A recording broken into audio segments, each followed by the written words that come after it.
I think Riot is making a big mistake with catering to casual players, mainly because hardcore players are usually what drives the casuals to pick a particular game. They may not understand or perform at the same level as these people that they admire, but that's part of the reason that they admire them.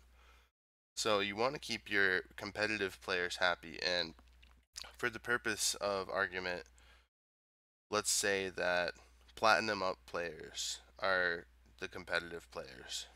Like, not that the other 90% of players aren't useful and that they're not important customers as well, but more to the point that you do want to cater to these competitive players because that's what the casual players aspire to. Now, what happens when your game runs out of casuals and you just die? But uh, what you'll see first is that the competitive players will be the first ones to leave your game, and then after the casuals are gone, they pretty much just latch on to whatever the competitive players are playing. And right now it seems to be Overwatch.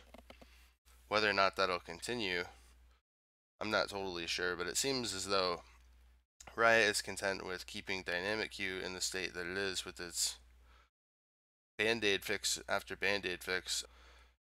It seems like if you put in the amount of games that they want you to put in to reach your level of variance and your perceived level of skill is a little bit too high right now, with pre-mid players being at a huge advantage.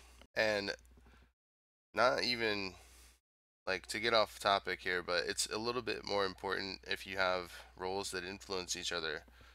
A diamond jungler and mid laner are going to have a lot more effect on the game than a top laner and a support will, if those two were queuing together instead.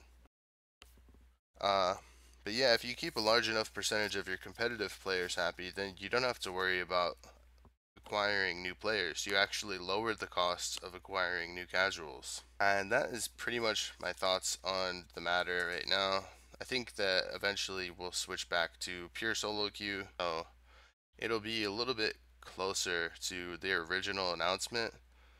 And I think at this point they're just trying to save face by not backpedaling, and they're going to act like some new form of data or some amazing thing. They're gonna like pair it with voice chat and try and act like it's a completely new thing. It fits into the Riot's narrative of them patting themselves on the back a little bit too much.